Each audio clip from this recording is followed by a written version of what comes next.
নমস্কাৰ বিন্দু ইনফো ব্লগে সকলোকে স্বাগতম জনাই আৰম্ভ কৰিছো এটি নতুন ভিডিঅ' আজি মাজুলী লখিমপুৰ সংযোগী দলঙৰ এটি ভিডিঅ' লৈ আহিছো এই ভিডিঅ'টোত লোহিত নদীখনৰ ওপৰত নিৰ্মাণ হৈ থকা দলংখনৰ 15 আৰু 16 নম্বৰ খুঁটা দুটাত এডাল গাৰ্ডাৰ কেনেদৰে হাইড্ৰা কেন দুখনে উঠাই লৈ গৈছে এটো দেখুৱাবলৈ যত্ন কৰা হৈছে এই মাজুলী লখিমপুৰ সংযোগী এই দলং দুখন পকি দলং হ'ব এইখন হৈছে লোহিত নদী এই লোহিত নদীখনৰ ওপৰত এখন পকি দলং নিৰ্মাণ হৈ আছে আৰু আনখন দলং নিৰ্মাণ হৈছে সোৱণশিৰি নদীখনৰ ওপৰত এই লোহিত নদীখনৰ দলংখনৰ সৰ্বমুঠ দূৰত্ব হৈছে 702 মিটাৰ আৰু সৰ্বমুঠ খুঁটা হৈছে ইয়াত 21টা আৰু সোৱণশিৰি নদীখনৰ ওপৰত নিৰ্মাণ হৈ থকা দলংখনৰ সৰ্বমুঠ দূৰত্ব হ'ব 2.830 কিলোমিটাৰ আৰু সেই দলংখনত সৰ্বমুঠ খুঁটা থাকিব 61টা এই 61টা খুঁটাৰ ভিতৰত 55টা খুঁটাৰ কাম ইতিমধ্যে চলি আছে আৰু 6টা খুঁটাৰ কাম বাকি আছে সোৱণশিৰি নদীখনৰ মাজত এই 6টা খুঁটা স্থাপন কৰিবলৈ আছে অসম মালা আঁচনিৰ জৰিয়তে অসম চৰকাৰে মাজুলীৰ বালিচাপৰিৰ পৰা লখিমপুৰৰ বঙালমৰালৈকে এটা পথ নিৰ্মাণৰ ব্যৱস্থা গ্ৰহণ কৰিছে আৰু এই পথটোত এই ঘাইপথটোত দুখন দলং হ'ব এখন লোহিত নদীৰ ওপৰত পকি দলং নিৰ্মাণ হৈছে আৰু আনখন সোৱণশিৰি নদীৰ ওপৰত এই চেলেক ঘাটত এই লোহিত নদীৰ ওপৰত এইখন দলং নিৰ্মাণ হৈছে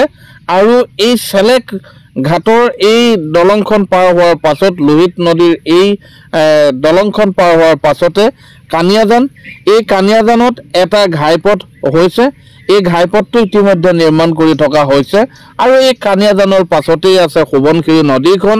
এই সোৱণশিৰি নদীখনতো এখন পকি দলং অৰ্থাৎ ধুনাগুৰি ঘাটটোত এখন পকি দলং নিৰ্মাণ হৈছে আৰু ধুনাগুৰি ঘাটৰ পৰা আগলৈ বঙালমৰালৈকে এটা পথ নিৰ্মাণ হৈ আছে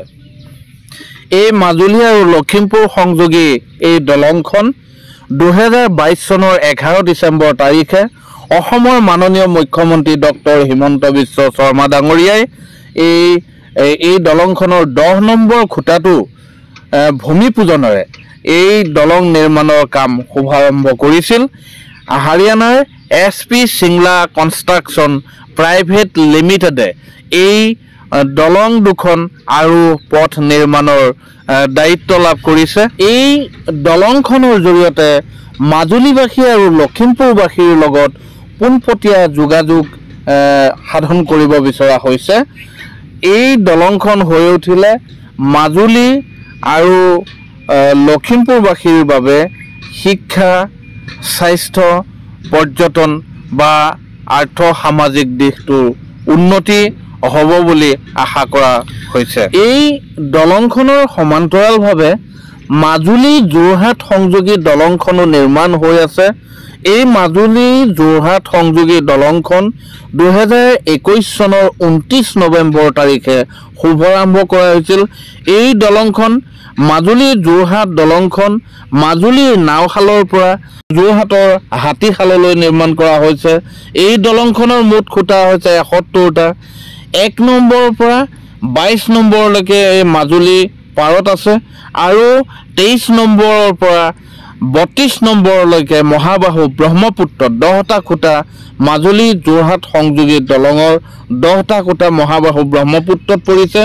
আৰু 33 নম্বৰৰ পৰা 71 নম্বৰ খুঁটালৈকে যোৰহাট পাৰত মাজুলী যোৰহাট সংযোগী দলংখনৰ যোৰহাট পাৰত এই খুঁটাকেইটা পৰিছে আৰু এই দলংখনৰ সৰ্বমুঠ দূৰত্ব হৈছে 8.25 কিলোমিটাৰ